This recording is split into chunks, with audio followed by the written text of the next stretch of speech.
Let's talk a little bit about the lawyers in America and why they failed.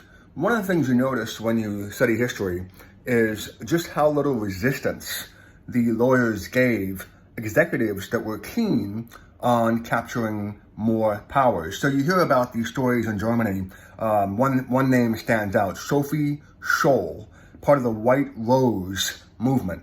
And what happened was she was essentially executed for, and she was a young woman who was executed for passing out essentially anti-government pamphlets. And so obviously you don't want to give the death penalty in that situation in any kind of a free society.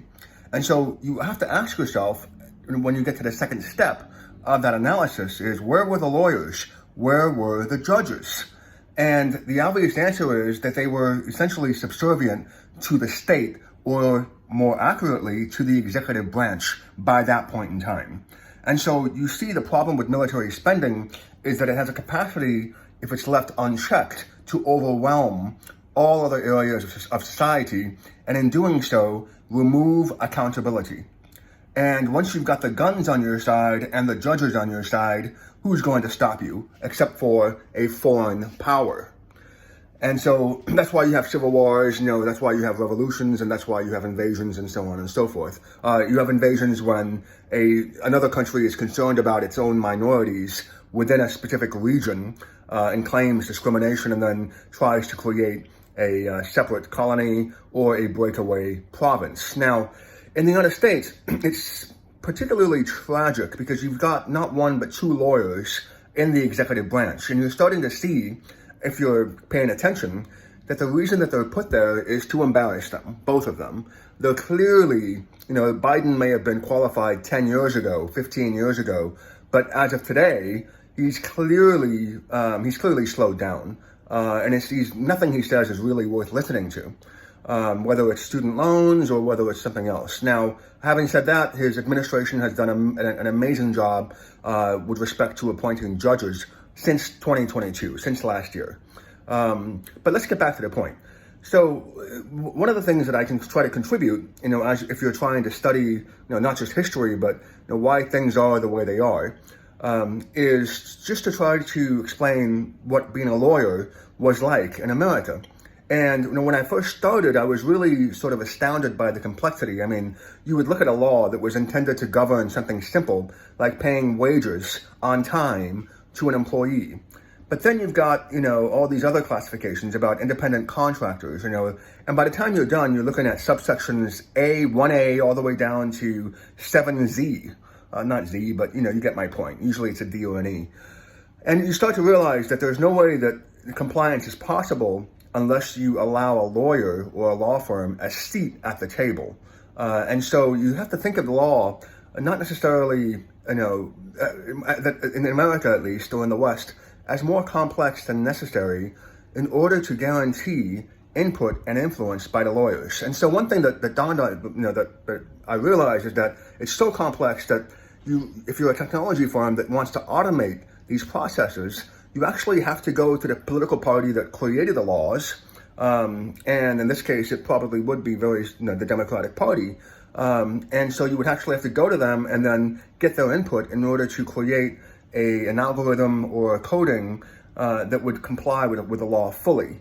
Now, there's a problem because, we still haven't, although AI has probably, gotten to the point where allegedly it can pass a bar exam, compliance is very difficult because it involves human beings, and human beings are unpredictable.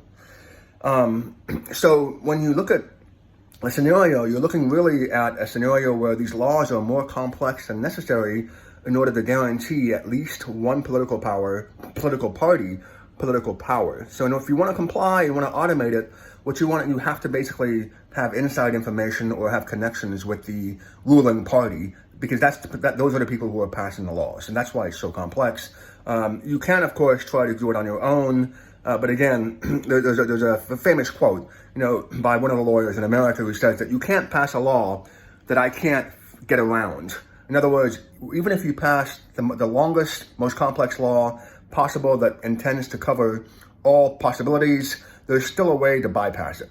In the employment section, it would be fairly straightforward. You'd be looking at a classification issue of being an independent contractor, or perhaps dividing their businesses into smaller and smaller entities until they get below the necessary employee limit that the law intends to cover. So those are just a couple of quick examples. And so when you look at it that way, I want to maybe explain, again, when I first started out, it was a lot of fun looking at all these different subsections because it's complex. You want to look at, why was this passed? You have the legislative history, and then you've got all this, once you actually go to court, you've got even more complexity because the procedure, just filing a lawsuit is complex. You really almost have to be an insider, or you do have to be an insider to figure out, where do you go? What window in the courthouse do you go to? What stamp do you need? Do you have to do it online? What do you have to do online? And now that a lot of these procedures are coming online post-COVID, it's becoming a little bit easier. But remember, that's only over the last, that's starting from about 2 years ago. So you have these culture wars that have been festering for at least 20 years, and going back to the 1960s, you can go even farther back if you want. But the key thread that I notice is just how badly the lawyers have failed. But you have to understand that they failed because they've tried to create a situation that's more complex in order to give a political party and themselves more influence. Now, if that influence was being used properly, there's no problem, right? You want employees to get paid on time, right? You want perhaps a business to be able to go and get a piece of software that automates all of this for them, especially if they're a small business. But if you make laws too complicated, suddenly you're dealing with these big companies, right, that have the best software, that have the best semiconductor chips, maybe the best GPUs, and so on and so forth. And so you start to see that if at some point, if a law's complexity may guarantee influence, but not necessarily the kind that's useful. And so that leads to contempt. If you, and this isn't something that's unique to the United States. You can look at it this way. In Malaysia, post-independence, in order to do business in the country, what was happening was you had to give, the newly independent citizens a seat at the table, input. And so they would guarantee that in the form of minimum quotas, and so minimum ownership, joint ventures. And so if you wanted to open a business in Malaysia, which has a lot of natural resources, you would have to put a ethnic Malaysian, otherwise known as a Bumi or Bumi Putera, on the board, they would have to be there, right? And the idea was, well, we were blocked out during colonization by the British or somebody else, and we weren't able to have a situation where in our own country we were going to be useful. And so now that we've gone past farming, we've gone past agriculture, what we're trying to do is we're trying to modernize ourselves. And we've been denied that. That's been blocked to us by outsiders, by British people with guns who have also brought in, Chinese laborers, who've put them in ghettos in order to let them self-govern themselves. And suddenly the center of the city is no longer ours, even though the country is called Malaysia, with the word Malay in it. And so, we want a seat at the table. We want to be trained by you so that we can be at some point equals. You see how affirmative action works, right? It's not just in the United States. It's clearly a trans-global and transatlantic process where the lawyers or the intellectuals have tried to come up with these processes that now most people admit don't really work, or haven't worked, at least not as quickly and as broadly as they should have in order to have a broad societal impact. So affirmative action will definitely help, say, Justice Sonia Sotomayor, but that's one person of Puerto Rican descent. If you look at the overall, just the overall categories, you're looking at the other side of the coin with, say, someone like Clarence Thomas, who's sitting there saying that, I was helped, by affirmative action. He's not going to say that, but he's going to say I'm as qualified as anybody else, and he is, obviously.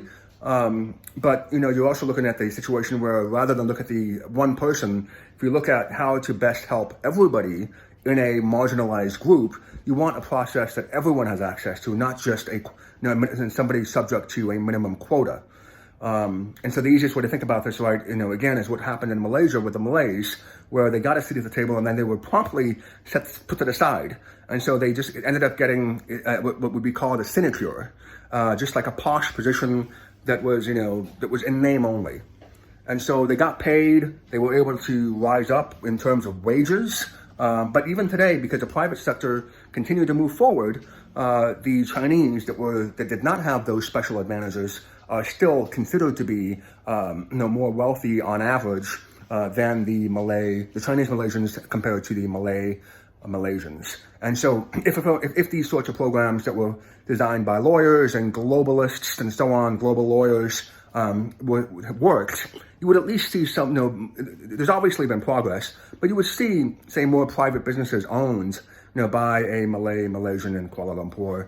And there are places in Kuala Lumpur that I go to where I can just obviously see, there's a bar there, there are many non-Muslim Malays, but for the most part, there's an overlap between, ethnic Malay and Islam. So, Islam, of course, is the official religion of Malaysia. With respect to, with carve-outs for Sabah and Sarawak, which were semi-autonomous, or are autonomous legally post-independence based on the agreement. But my point is that even if you have a seat at the table, that seat has to be useful. And you can see that it's otherwise you just get set aside and humored, basically. And, people are starting to realize that even people like, for example, Tun Mahathir, he said the same thing. He said that, these programs just haven't worked. And so you're looking at a backlash. So when you have somebody who is not being useful, there's a backlash because you're still paying that person. And once you disconnect yourself from the historical reasons why those programs were created, and of course, it's easy to overlook just how poor the Malaysians were. The former prime minister, the person I just mentioned, Tun Mahathir, grew up on a dirt floor. Again, a dirt floor. Didn't have tiles, didn't have, so on and so forth, right? And became prime minister. So you're looking at progress, right? Obviously, most Malays do not live on dirt floors anymore. So there's been progress. But if you're in a corporation, a multinational corporation, and you've got somebody sitting next to you every day that you may or may not like, and you're paying this person, and you're thinking to yourself, well, how is this person contributing? You're not thinking about the historical significance of why that person deserves to be there, or the original intent behind having somebody be there. And so the reason in America that the laws are complex is to, again, ensure input by the lawyers. But that input hasn't been useful or successful. It's had good intentions, but it has not been successful over a broad enough basis. And so what you see now are outliers. You see the people that have created these programs pointing to outliers, like, for example, a Sonia Sotomayor, who is one of the smartest people in the world, and obviously just incredibly, if not more intelligent than some of her colleagues on the bench. And so you look at these things, and suddenly you're looking at one side pointing to outliers, and the other side pointing to just statistics and just overall progress that is more broad. So when you look at how the executive branch and the military gain power, first thing that happens, as we're going to be able to see, and as we're looking at, not just in the United States, is by maligning these programs that are instituted with good intentions, but fail over a long period of time, and therefore create a backlash. So in my experience, it's, again, I'm just trying to think of how to provide useful input based on my experience in California. When certain programs fail and there's a lot of money and prestige attached to those people and those programs, you can't just wipe them away wholesale. You have to maintain them. And so, at least on some level, otherwise you look like a failure. And so the maintenance of those programs in many cases has led to being an easy opening for opposition groups to mock. And that's what you see again, right now, that's happening all over the place, whether it's student loan forgiveness or something else. The student loan forgiveness issue was just blatantly obvious to me.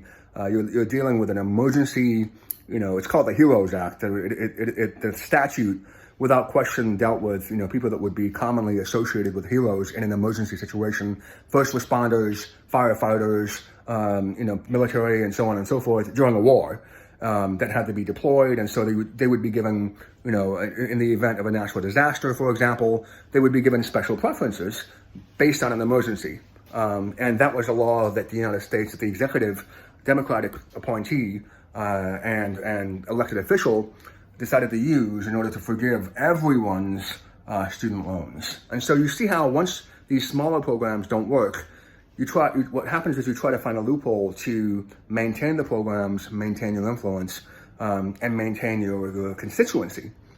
But what ends up happening over a long period of time, of decades, if nothing changes fundamentally, then suddenly you're still looking at the same problems that are getting bigger and bigger and bigger. In this case, tuition. When I went to law school, I was shocked, by the way. When I went to law school, the tuition was about 25, or if you include books and everything else, $25,000 a year.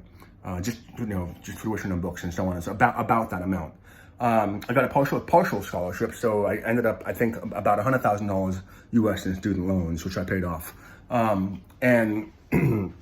But, you're looking at something today, right, where I believe that $25,000 probably wouldn't even get you into a posh private high school in the same city on an annual basis. So right now, I believe the tuition cost for law school is about I haven't looked, right, but it's got to be about $40,000 or more US for 1 year.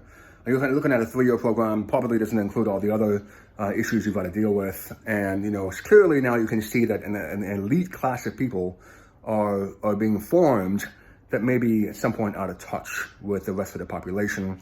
But their prestige can be maintained because they're still dealing with a relatively small population of lawyers relative to to the overall general population. And so the endowments of these universities that are not taxed, for the most part, they're considered to be nonprofits, I suppose. And so they get to boost these people that graduate, and that, again, can point to and say, there's an outlier. You don't call them an outlier. You say that the system works. This person made it. And so overall, but you can see how this is a system that requires $40,000 or more a year to get a quote unquote education is going to fail in the end at some point. It's just going to be inaccessible and out of touch. And anything that's out of touch in a so-called democratic republic is going to eventually lead to contempt. And so you've got that issue coming in as well. And as I started to practice law, you can see how, again, that the poker analogy where, right, so now you got a poker game and card rooms in California, and some of them, you have to have essentially a compliance officer sitting at the table, making sure that the government gets a cut from each poker hand in order to finance that person sitting there, and then the regulatory body, and so on. But I don't think it's a profit-making enterprise. It's just, they're just getting a small cut of each hand, of card hand. And so they're there to make sure there's no cheating. They're there to make sure that if there's a conflict, you have an independent outside observer that's going to be able to settle the disputes if anything comes up. And of course, to prevent crime and, underdealing and cheating and so on and so forth. So that's really, if you think about it of lawyers and laws as creating a seat at a poker table where everyone else wants to cheat or would cheat in the absence of that compliance officer, suddenly it does make more sense to you, right? That's why you want to have somebody there whose sole job is to study the laws and implement them in a way that creates a fair outcome for everybody, but without getting directly involved, right? If you look at it that way, the laws make sense. They're really complex, but they're complex so that if there is a dispute, the compliance officer can say, time out, I need to look at my, all these subsections and see if it's covered. And hopefully it will be covered, because if it's not covered, I can call my boss, and next year we'll pass a regulation that does cover this issue. And over time, right, over the next 5 years, in year one, there may be some issues, but after about 5 years, we're going to cover every possible contingency.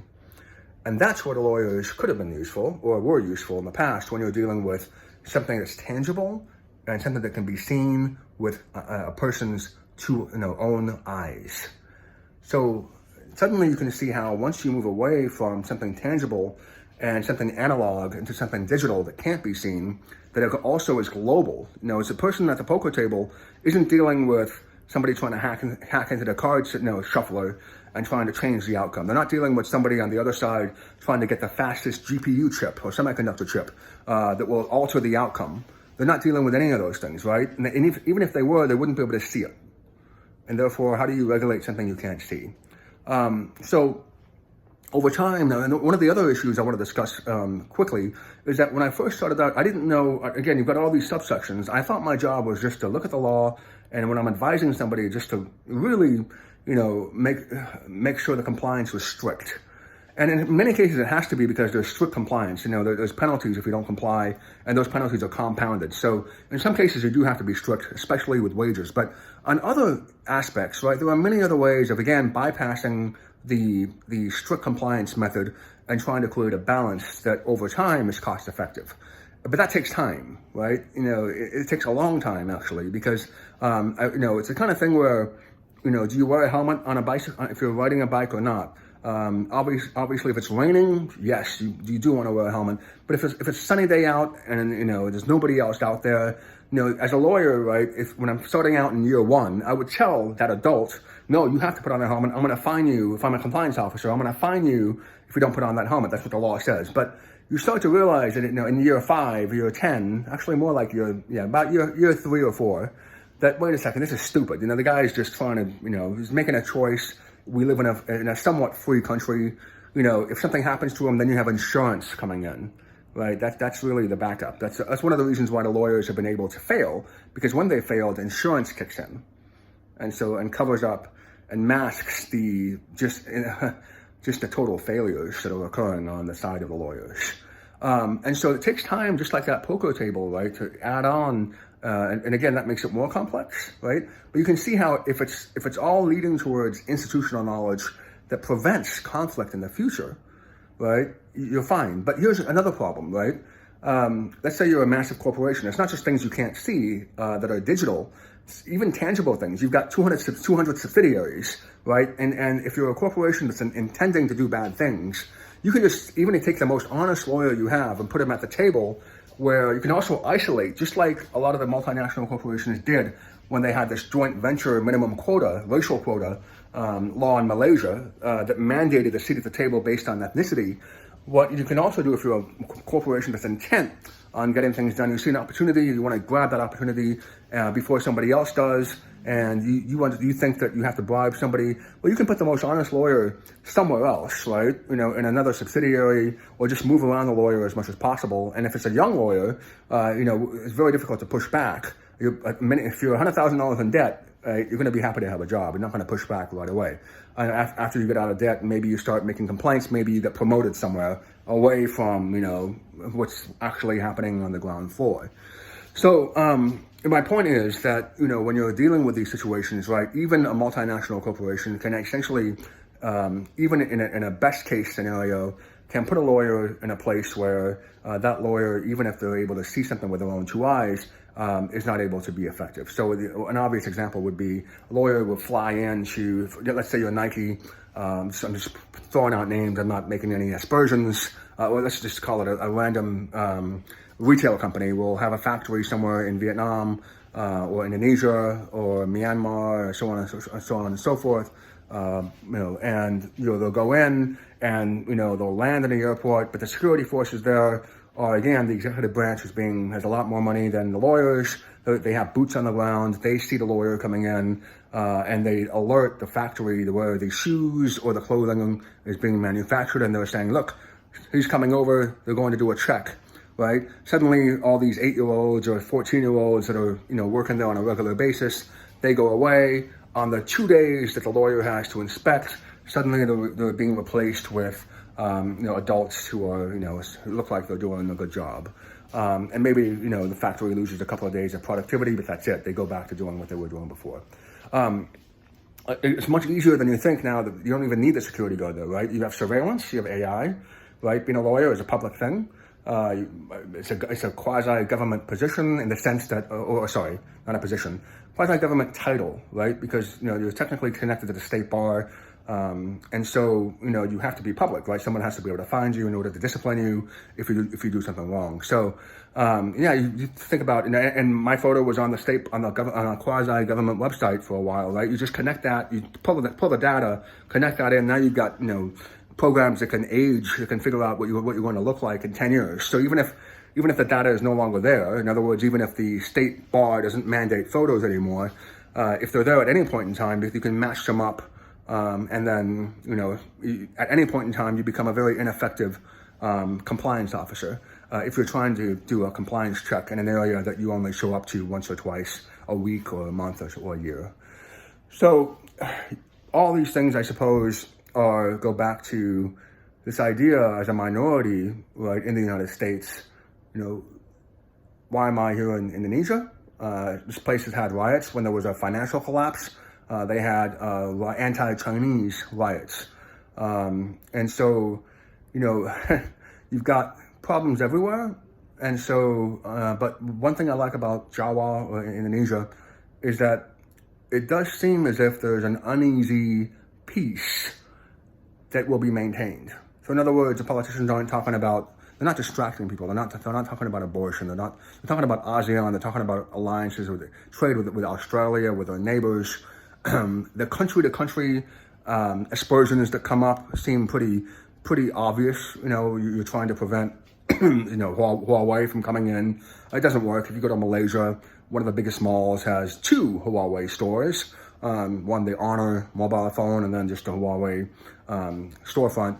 And then, on the way there, you're passing by this massive building with the word Huawei, on there. So it's not working in Asia. And it's a little bit comforting, actually, to see that building, right? Because you realize that these aspersions are not working, right? And again, there's more complexity now that you have someone else coming in, because a competitor coming in a different language and a different system, perhaps a different technological digital standard. Because now, how do you put your own compliance officer over there? You can't, right? You have to rely on somebody else's compliance officer. And now you need diplomacy, you need cooperation. If you don't have that, things fall apart. And that's where we are now. But if things are falling apart, weirdly enough, it's better to be in a developing country, because when you're in a developing country, just the basic necessities, right, are, because they're somewhat more difficult to get. I'm not talking about starvation or anything else, but no, getting a bus from point A to point B. It's not easy to get a card, figure out how to load money on the card, figure out how the system works. We're still not there in developing countries, despite the fact that 10, 15, 20 years ago, you go to Hong Kong, very easy, you get an Oyster card and boom, you're done. But if you go to a developing country, you're still dealing with people trying to navigate just their daily lives. They don't have time for ethnic conflict for the most part, right? Unless somebody else inflames them. So, interestingly enough, if you are a minority, you're actually better to the extent that your developed nation is engaging in outright, attacks on individuals based on their moral positions, whether on abortion, sexuality, or otherwise, and trying to divide people based on this assumed moral superiority or whatever. You're actually better off going to a place where people don't have time for that sort of thing, because they've got so many other issues they've got to deal with. So before I end this, here's one of the things that I love about Jakarta. It's avocado and coffee all together. They cut up the avocado. Sometimes they blend it. But they put coffee in there with milk, but I prefer espresso in there as well. And then if you come here and get that for sure. Let me show you one last thing, and you'll see exactly why, things have changed. And so let's go ahead and look at, I talked about tangible things, regulating tangible things. When the executive branch, where it excels, is tangible things that are straightforward. So if you are trying to build a bridge, like the one that's right behind me here, concrete, right? You don't really need, there's no software, right? Lawyers aren't really going to be that useful, except to regulate the working conditions of the construction workers, perhaps outsiders coming in, depending on who has issued the contract. In that case, a joint venture works, right? If things are start to be done by hand, the Malaysian, right, is going to be put to work, and they're going to be able to see what's happening, right? So it's going to be more likely to be a team, and respect for each other will be able to, it's a little bit easier.